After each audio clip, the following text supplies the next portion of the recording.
Have you ever pondered the significance of administrative institutions in the functioning of India? Let's dive into this thought-provoking question. You see, these organizations play a pivotal role in the rhythm and pulse of our Indian society. They are the unseen machineries that keep our nation ticking like a well-oiled clock. Think of them as the silent guardians, maintaining law and order, ensuring our streets are safe, our rights are protected, and justice is served. They are the architects, meticulously crafting and implementing policies that shape our nation's socio-economic landscape. Consider the vast network of public services they provide. From healthcare to education, from infrastructure to social welfare, these institutions are at the helm, making sure every citizen has access to the resources they need. So, you see, administrative institutions are more than just bureaucratic bodies. They are the backbone of India, holding us upright and guiding us forward. Without administrative institutions, the Indian nation would be like a ship without a compass. The roots of administrative institutions in India can be traced back to ancient times. Long before the concept of administration as we know it today took shape, there were kingdoms and empires that governed the vast Indian subcontinent with their unique systems and structures. Let's journey back in time to the Mauryan Empire, an ancient Indian dynasty that thrived from the 4th to the 2nd century BCE. The Mauryan Empire was renowned for its well-structured administrative system, with the emperor at the helm, aided by a council of ministers.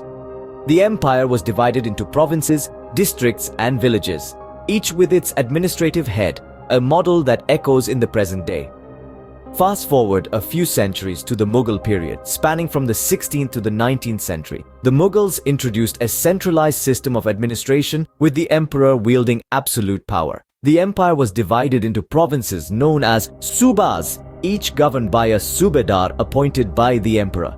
This hierarchical system, with clearly defined roles and responsibilities, was a step forward in the evolution of administration in India. Then came the British era, a period that saw a radical shift in the administrative structure of India. The British introduced a bureaucratic system, heavily influenced by their own administrative structure back home.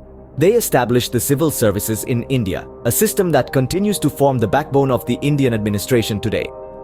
The British era also saw the introduction of codified laws and a formal judiciary system, further refining the administration. Throughout these periods, we see a pattern of adaptation and evolution. Despite the changes in power and influence, the fundamentals of administration, the need for order, hierarchy, and law, remained constant. Each era, each rule contributed to shaping the administrative system, adding layers, refining processes, and defining roles. The British era marked a significant shift in the administrative structure of India, setting the stage for the modern system we see today.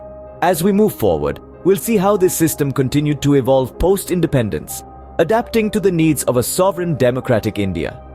With independence came the need for India to develop its own administrative system. As the dawn of freedom broke, India was faced with the monumental task of creating an administrative structure that could effectively govern a diverse and newly sovereign nation. One of the first and most significant post-independence reforms was the formation of the Indian Administrative Service, or IAS. The IAS was established in 1946, a year before India's independence, replacing the Indian Civil Service of British India. This service was the administrative backbone of the Indian government, responsible for maintaining law and order, revenue administration, and general administration in their respective areas of posting. But the IAS was just the beginning. The government also established other key institutions to ensure a well-rounded administrative system. The Indian Police Service, or IPS, was formed to maintain law and order, while the Indian Foreign Service, or IFS, was tasked with managing India's external affairs.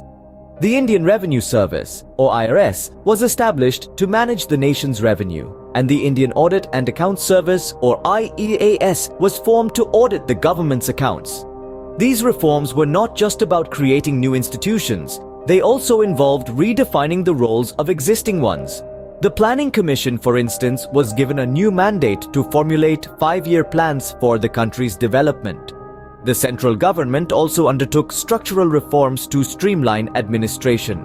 It divided the country into administrative divisions, districts, and blocks for effective governance. Each division was headed by an IAS officer, ensuring that the administrative machinery was tightly interlinked and coordinated. The post-independence period was thus a time of radical change and reform for India's administrative system. The government sought to build a structure that was robust, efficient, and capable of managing the diverse needs of a vast nation. It was a challenging task, but one that was crucial for the country's future. These reforms were instrumental in shaping an administrative system that could cater to the diverse needs of a newly independent nation. The administrative system that emerged from these reforms continues to serve as the backbone of India's governance, guiding the country on its journey towards progress and development. Today, administrative institutions in India are more complex and multifaceted than ever before. The land of diversity, India, is a federal structure of government, although the word is not used in the constitution itself. It has a unique blend of rigidity and flexibility, which is evident in the administrative structure of the country. At the top of the hierarchy is the central government, which plays a crucial role in the overall administration of the country. It is responsible for national and international matters such as defense, foreign affairs, atomic energy, and war. The central government has the power to make laws on these subjects and many more. Next in line are the state governments, which have the power to legislate on state and concurrent list subjects. Each state in India has its own government similar to the central government, with a governor as the head. State governments deal with matters like police, health, agriculture, and education, to name a few. The third and the closest to the people are the local bodies known as panchayats in rural areas and municipalities in urban areas. They deal with the grassroots level administration, providing basic services like water supply, sewage, street lighting, and more. However, the modern-day administration in India faces several challenges, from bureaucratic red tape to corruption, from the lack of transparency to the slow decision-making process. These issues often hamper the smooth functioning of the administrative institutions. Critics argue that these challenges need to be addressed to ensure efficient governance and to uphold the trust of the Indian populace. Moreover, the vast diversity of India poses a unique challenge to the administrative institutions. Catering to the needs and aspirations of a population that is diverse in terms of language, religion, culture, and socio-economic status is no easy task. Despite the challenges, these institutions continue to play a pivotal role in the functioning of the nation. They strive to ensure that the wheels of the country keep moving, contributing to the growth and development of India. The journey is tough, no doubt, but the resilience of these institutions is commendable as they continue to serve the people of India. Where do we go from here? What does the future hold for administrative institutions in India? As we look towards the horizon, it's clear that the future of administration in India is bound to be influenced by several key factors. Among these are technological advancements, changing societal needs, and global influences. Consider this: we're living in a world where technology is omnipresent and rapidly evolving. This growth can be harnessed by administrative institutions in India to improve efficiency, transparency, and accountability. Picture a future where artificial intelligence assists in decision-making processes, big data aids in policy formulation, and digital platforms serve as the primary mode of public interaction. These are not just plausible scenarios, but likely realities, as technology continues to revolutionize the way we function. Next, let's turn our gaze towards the changing societal needs. India, with its diverse population, is constantly evolving. The administrative institutions of the future will have to be more responsive and adaptable to these changes. They will need to focus on inclusivity, ensuring that policies and programs cater to the needs of every section of the society.